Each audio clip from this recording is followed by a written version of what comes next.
Hello everyone, Mike again here with another Star Wars Destiny video. Today I'm taking a look at Captain Phasma, Elite Trooper. We're going to take a look at her die and her card. So she comes in with 11 hit points. Her die breaks down like this. She has a 1 damage side, a 2 damage side, a focus side, a discard side, a resource side, and a blank. And depending on how many of her dice you use, she's either worth 12 or 15 points. 12 points if you run a single die, 15 if you run two. And the thing that makes her really interesting is her ability. So it reads, your non-unique characters have the Guardian keyword. And what Guardian does is it lets you, when you activate a character with Guardian, you can resolve a die showing damage against that character. So if I have a Stormtrooper out and they have, let's say, 2 ranged damage showing, I can activate my Stormtrooper, and it's basically before you roll the dice. So you activate the Stormtrooper, resolve the damage against it, so 2. So you take 2 damage on your Stormtrooper, and then you roll your dice. What this does, it allows Captain Phasma to stay alive for longer, and it also lets you are actually taking control of your opponent's dice and using them in ways that they might not want. So if they have 2 damage out, you can essentially, and let's say they were trying to use that on Phasma, you can use it on another character. You can use it on a character to deal damage to it, and let's say they wanted to possibly re-roll that die. Now that you've resolved it and done damage to your character with it, it just goes back to them. They don't get to actually re-roll it or anything like that until the next round. So it's a nice way to spread damage out between multiple characters. It keeps Captain Phasma alive, and it also it could interrupt and possibly disrupt your opponent's turn and strategy as well. Like I said, for her point value, she's worth either 12 or 15 points.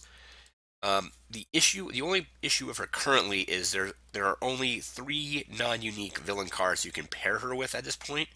There are the First Order Stormtroopers, which are worth 7 points. There are the Night Sisters, which are blue, and they are worth 8 points. And then there's the Tusken Raiders, which are yellow, and they're worth 9 points. So I've broken this down a little bit into what you can build out for your point total. You're, like I said, like in other videos, you're allowed to work with 30 points. So if you run 2 Captain Phasma dice for her 15-point cost, you can run her with 2 Stormtroopers for 29 points. You can also run 2 of her, a Stormtrooper, and a Night Sister for 30 points. And if you want to run her with the Tusken Raider, you're looking at a total of 24 points. This is probably not the best build currently because you're leaving 6 points, on the table. You have 6 points that you haven't done anything with. I'm interested to see in other sets if there's going to be any 6 cost characters on the villain side. Maybe something like battle droids, which really don't have much ability or much anything great on their dice, but they can be used to essentially just soak up damage and take damage away from Phasma and other characters like that. So I think Captain Phasma is a pretty cool card currently, but I think when we get more non-unique characters out, she's going to be even better. Like I said, I'm anticipating them releasing stuff like battle droids, possibly scout troopers, sand troopers, possibly, maybe just generic Death Star um, personnel, like the people that were just walking around, like the Imperial officers that don't really have any names, but they're just Imperial officers. Characters like those. Also, potentially, maybe just um, if they do a set that has any like weak way characters from Jabba Sail Barge, those could just be like a generic, maybe like weak way pirate. Should be a non-unique you could use in this as well. So I think she's pretty cool. I don't see her being used much, like as far as like in like the metagame currently, just because like I said, there's not that many non-unique characters out there currently. And I think if you were to take this like a double Stormtrooper deck and Phasma deck against like a Han and Ray deck, you would probably lose. Because Han and Ray seem to be metagame currently, where you have Ray's ability to take another action once you give her an upgrade, and then upgrades with Ambush, which will allow you to take another action after that. You're probably going to get mowed down before you get anything going.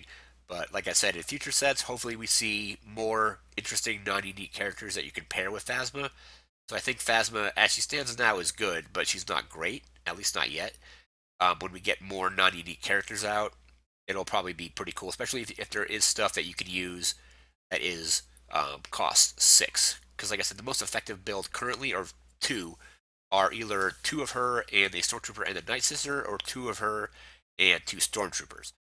Um, like I said, the night sister probably won't really benefit from the guardian ability that much because you kind of want to keep the night sister alive to use her rerolling ability. And when it says basically you deal a damage to it to reroll a die, so you want to keep that alive as long as possible. So you probably don't want the night sister taking the damage from guardian.